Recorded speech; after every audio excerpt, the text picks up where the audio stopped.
joined now by Coach Chesney of the Sun Belt East Division champion, James Madison Dukes. Coach, would you kick it off with an opening statement? Sure. Just an honor to be here and represent our program, our university, our community in this game. To think a couple of years ago, we just came into this league and have an opportunity to not only be in the championship game, but to host it, I think speaks volumes of the support that we receive and the love for this team. And that doesn't just work one way. We have the same, amount of respect and love for the community. And I think that's really what makes this thing go. It takes a village, like I say all the time. And here we are today in a moment where we're talking about a game tomorrow that's an important moment in this program's history. And I know that our guys will represent this community and our fan base and everyone else extremely well. So excited for the opportunity. We'll open up now for questions. Perfect. None? Go ahead, Katie. Coach, I wanted to start with some of the news that came out today about your players that all picked up all conference honors. How exciting as a coach is it to not only see yourself win one of them, but to see guys like Zoe and Trent and Sayer pick up major awards, and then kind of the laundry list of guys that ended up on the all-conference teams? Yeah, I think it's great. I think that for them, we talked a little bit about it in today's meeting, and we just made sure they understood that nobody got here by themselves. And I think that Zoe would be the first to recognize that, as would Trent, as would Sayer, as would everyone else. I think there's some guys that are, maybe a little disappointed. There's some guys that are other way, but there's not an emotional attachment to this. This is something that they don't have a chance to vote on it. However it's picked, it's picked. And ultimately for them, they're proud that their team helped them reach that goal. I'm proud of the Staff of the Year award that we were able to receive that. And it just speaks volumes of, the team realistically, because that's what ultimately a Staff of the Year award means, is that it's really the team of the year.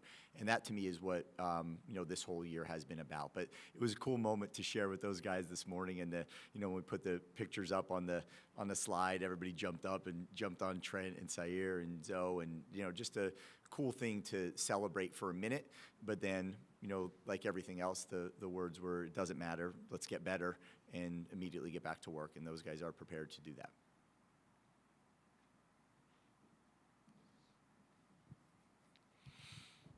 Coach, I know on Tuesday, Landon was listed on the report as probable. I know he did see the field a little bit last week. I'm just curious how you kind of evaluated throughout practice this week. Yeah, he felt really good, so it's a big addition for us. We need him, and we're excited to see just how hard he could push it and roll from there. But he looked good. He looked better than he has all week, and we're expecting him to be able to go.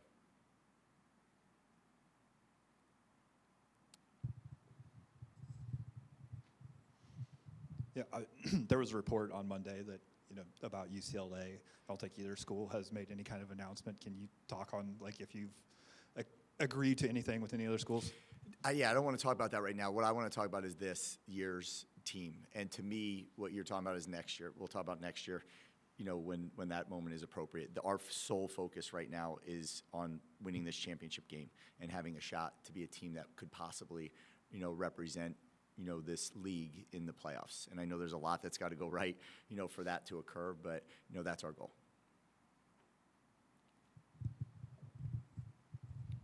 One of the things you mentioned multiple times on Monday was that no one really knows the price that it takes to be able to lift that trophy tomorrow. As practice went on throughout the rest of the week, what did you like out of the effort, and kind of what kind of effort were your guys putting into maybe try and find out what that price is? Yeah, well, that price is not paid this week, right? That price is paid over this year. I said it at the beginning when we got here and started the new season, is that it takes a full year to put a trophy in a trophy case. It doesn't happen on a game day, on a Friday night. So they understand that, and they understand the commitment that all went into that. And that's probably the most important thing, I think, for them, is that all along the way, that was ultimately our motto. And a big thing that we spoke about is that, the price of achieving anything is the, amount of life you're willing to sacrifice for it. And for them, they don't have, nobody knows, exactly what that price is, but one team at the end of the day on Friday night will. And I think it's important that we do not leave any stone unturned. We invest the time and the commitment and the energy and, into not only our team, but also to our teammates and our preparation, so that when we walk on that field, we know that we won't have any regrets. And really, any regrets that happen on game day usually come from the preparation leading into that anyway. And I think that's really what that thing is all about, is the preparation that goes into it, and they've done a great job of it. And then you mentioned the college football playoffs. Obviously, it's still kind of maybe needs some help from some other people to even have that opportunity. But just to be ranked, how nice was it to see that you guys kind of finally got that recognition from them? Yeah, I think it was great. We have not, all year we haven't been there. We've been ranked in some other polls, but haven't been ranked in that one. So it was great to, see our name, finally pop up there. But okay, we talked about it all year. That number's next to your name, and if you focus on that number, it'll disappear really quickly. If you focus on what got that number there, you can accomplish some pretty good things. So that's where, again, we're just locked in on. I know you talked about it a little bit on Monday, but just the fact that Troy is the opponent in this game when the previous 2 times JMU was Kings of the East and couldn't play in the game, is that kind of like a full circle moment for this program of just finally getting their opportunity? I guess. I know, yeah, I'm sure. You would know that, better than probably I would. But ultimately, yes, I think that, if you look back and said we could have been in there playing against them, this is a moment that obviously, presents that opportunity for sure. Coach Chesney, a question here from Ralph Russo on Zoom. There's a chance your team could make the CFP by winning this game. And some may wonder if you're deserving of the spot, especially here in ACC country. Why would your team be playoff worthy? Well, I don't. Again, like Coach Hitchler's one that on our staff that was at Alabama and went through all these things and understood, some of those things. Keith probably knows a whole lot more about it than I do. But for me, I just think when you look at, we have one blemish on our record at this point in time. I think when we started this season, what we talked about with this schedule was it was going to be a gauntlet, and you were going to play, a very good Liberty team. You're going to play the 2, number 1 and 2 from the west side, and then you were going to have that Louisville team in there, and then you were going to go and play Washington State, towards the end of the year. Like, you just go through what we were staring down the barrel of way back when, and our one blemish is against a full-powered, ranked at, I believe at that moment, Louisville team that minus, and every loss is going to say that minus 2 plays, realistically, we're, have a shot to win that game. If we, put the ball in the end zone with a couple seconds left, we have a shot at an onside kick. We're at the 1-yard line. We lose that game by 7 and, could have an opportunity to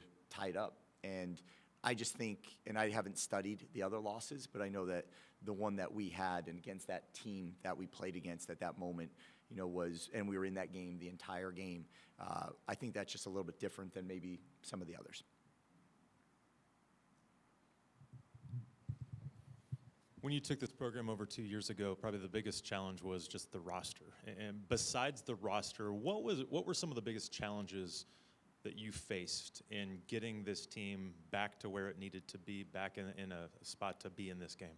Yeah, so if you remember, the harder part was that, as everybody graduated or left, we just didn't have a lot of video evidence of the guys that were remaining on the team, and that was the hardest, thing for us to do. And we were going into the transfer portal and trying to, shore up the roster and figure it out, but not really knowing what was currently on that roster. And that was hard to do in year one, and I think it was a fine year in year one. And then the second time you go and do this, when you graduate a lot of guys and other guys leave, you at least know everybody on the team that you currently have, which allows you to, rely on some people, believe in some people, develop some people, and know that now, even though we have 50-some new guys on the team this year, it was part of being able to be just a little bit more educated in what we were able to do. And I think that's what led us to the opportunity to, have depth in each room. I think you look at the running back room. I think you look at the defensive line room. I think you look at the offensive line room. I think you look at the receiver room. You look at a bunch of these rooms that had guys missing at moments throughout the year, and there wasn't huge drop-offs. And I think that's really the biggest difference from year one to year two. Besides the roster, though, what else was a huge challenge for you coming into this position and trying to get it back to where it was? You're saying Not back to where it was, but maintain where it was. Yeah, well, you have to build a staff. You have to start there, and then you have the entire transfer portal that just opens up. I was at Holy Cross for 6 years, and 6 years there we had, I think, one transfer, that came in there. We had no grad school, we had, no NIL money, but it was ultimately this idea of these partial scholarships that started to give you an idea of, valuations and where you have to walk away from something or not. And that helped us, I think, a lot with our, it's different, but it's the same and a similar experience, to working in that NIL field. So that was part of it. And then also understanding just this community and what this was about and how much this team means to this community was a little different. I could go anywhere I wanted up there, and nobody had a clue who I was or cared. And here, I remember the first day going to get bed sheets for the one apartment we were sharing with 5 other people, and people stopping to take your picture, right? Because they were just so excited about, the ability for you to be in a community and be around and be accessible. So that was a big transition as well. And then the noise, I think that game 2 at Gardner-Webb, when we walked off the field and everybody booed us at halftime, it became pretty evident that, man, you better win or you're not going to last very long. So the motivation, was pretty significant at that moment in time. And it was a great moment ultimately because we had that bye week and we're able to change a lot of things we did, and that led us to that North Carolina game. So, there's not one thing. There's so many things, and every one of them affects the other, and it's just constantly trying to build, but making sure that there's a good foundation there, starting with the players and the staff and the people. And then I thought when we started to begin to get the alumni involved and allow them to have more access to our guys for mentorship and things of that nature, I think that's really what, and then got back out in the community, because from what I understood, there was a lot of support, but there wasn't a lot of us going out into the community. So I think we started to become a well-rounded program that was, very caring about this community and our players and the alumni. And I thought, you had to put it all together, just knowing the transient nature of what this, this is, that every year's team's just a little bit different. You were finally able to get that culture, on the ground and up and running.